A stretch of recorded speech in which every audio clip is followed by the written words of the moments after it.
Welcome to DIYEasyCrafts.com. Today we're going to take a look at how to easily make this beach-themed wall clock.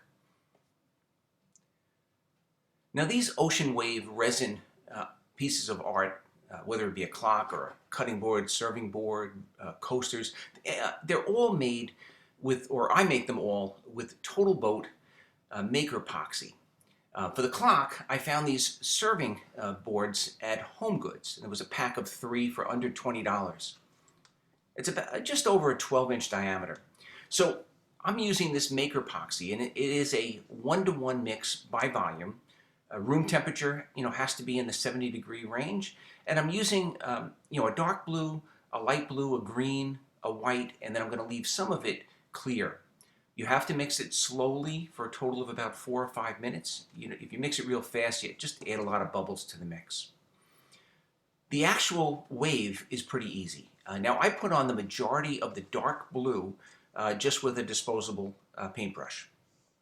It just allows me to, quickly and easily put it on. I don't waste a ton of resin, and I get the coating right where I want it to be. You don't have to do it this way. A lot of people will just drizzle on the resin and move it around with a stirring stick. Any way that you get the blue, where you want it is fine. Now, as I was saying before, these ocean wave projects are really easy to do. You don't have to be an artist or have much artistic ability, and I'll show you the whole technique here. I'm going to go with the green, and I'm just going to add a strip right on the edge of the blue. And you can add as much or as little of the green as you want. You could put a lighter blue in between, if you wanted to. You can certainly change up the tones depending on whether you want a tropical sea or a darker blue. Deep water. The next one that I'm going to drizzle is the clear, and I want to leave a little bit of space between that green and the clear.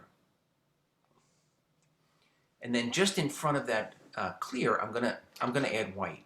I'm also going to add white like a mid-water or an offshore wave, so I'm going to add a little bit of clear just beyond where I'm going to add the white. You really want the white to be able to get blown up on top of the clear to end up making that wave effect. So I'm going to drizzle the white right on the outside edge of the clear.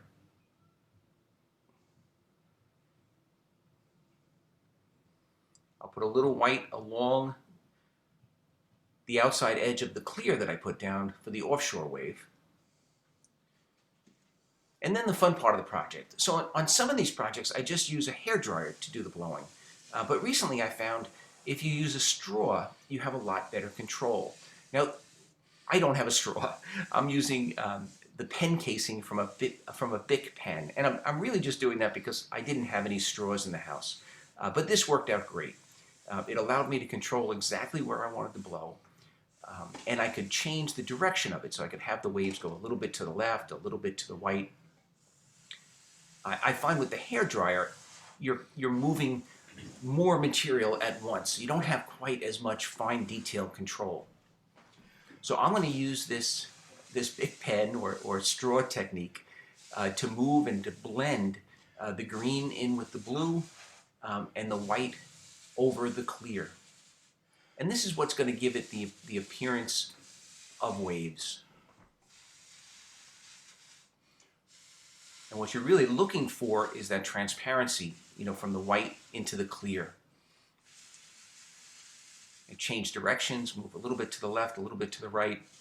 Just gives it more of a natural look.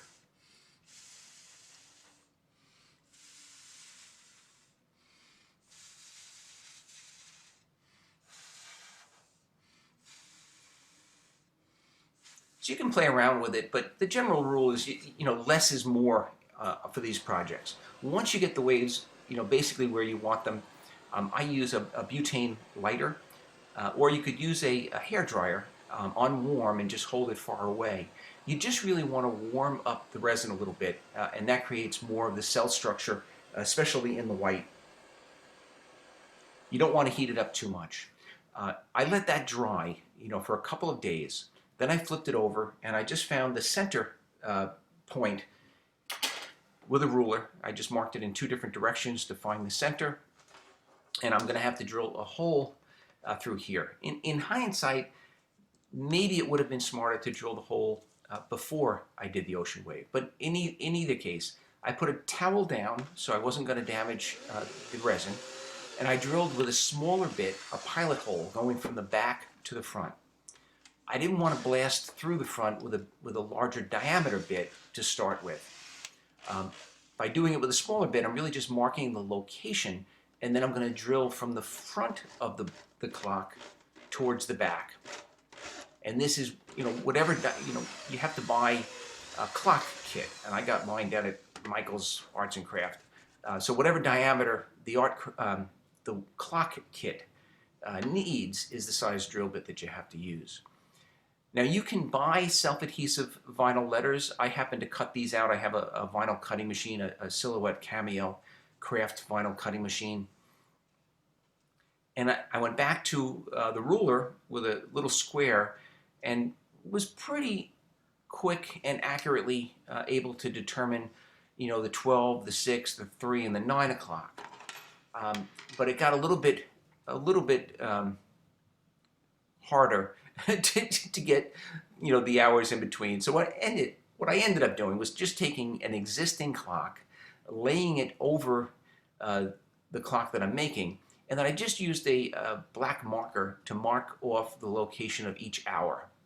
And this was just a very, quick and simple way of dividing out and knowing exactly where I have to put each one of those lines.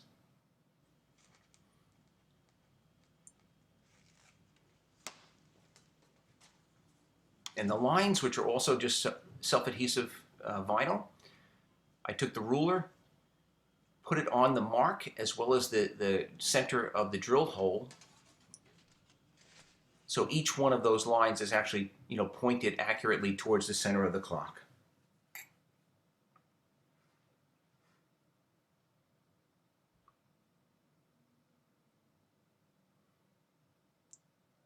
Now I didn't want those letters to fall off in time, so I'm actually using a clear lacquer.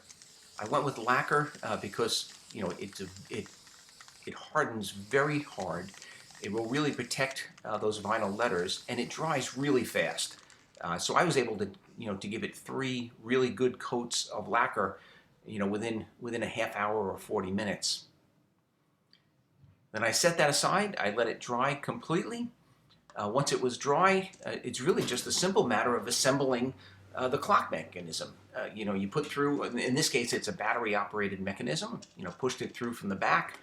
There's a little nut that you secure that attaches the clock to the face, and then just assembling the arms, the hour, the minute, the second, etc. The only tricky part is some of the pieces are kind of small, so you do have to be a little bit careful with them. On these inexpensive kits, the hands are also very easy to bend, so you have to be careful that you don't bend them, that you keep them nice and straight. Otherwise, they're just not going to function accurately. They get kind of hung up on each other if there's a bend. And the last step, just insert a battery, set the time, and this beach-themed ocean wave resin clock is all finished.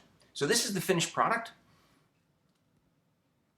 Anybody that likes the ocean or the beach, I think will find this a very nice addition to their wall, to their kitchen, to their bedroom, etc. And it was a very easy do-it-yourself project. Anyway, I hope you enjoyed the video. If you did, I ask that you give it a thumbs up and subscribe to this YouTube channel. By all means, I would absolutely love it if you left a comment in the comment section below. And I'd like to give you an invite to join or to check us out on our website, or on my website, DIYeasycrafts.com. You'll find a variety of nautical-related do-it-yourself projects, as well as quite a few other ocean wave resin projects. Thank you very much.